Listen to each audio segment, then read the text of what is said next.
আসসালামু আলাইকুম everyone, welcome back to my YouTube channel. আপনারা কেমন আছেন?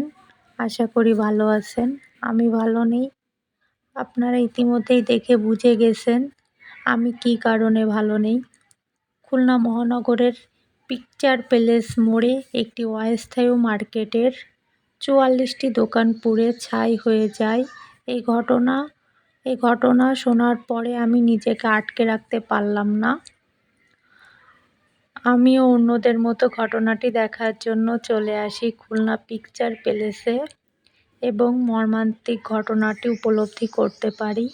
এখানে এসে জানতে পারি ভোর ৫:৩০টার দিকে আগুন লাগে এবং ফায়ার সার্ভিসের ৮টি ইউনিট ১ ঘণ্টার ব্যবধানে আগুন নেভাতে সক্ষম হন।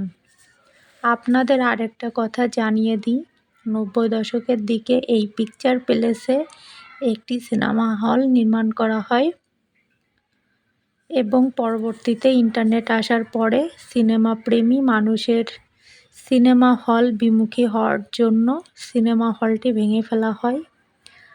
তারপরেই কিন্তু এই অস্থায়ী মার্কেটটি নির্মাণ করা হয় এবং আজ ভোর ৫:৩০টার দিকে পুড়ে ছাই হয়ে যায়।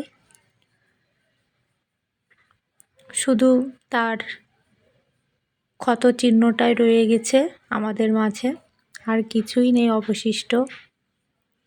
তো ভিডিওটি ভালো লাগলে আমার চ্যানেলটি সাবস্ক্রাইব করবেন এবং পাশে থাকবেন।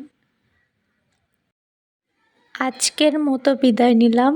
দেখা হবে পরবর্তী ভিডিওতে। সবাই ভালো থাকবেন, সুস্থ থাকবেন। আল্লাহ হাফেজ।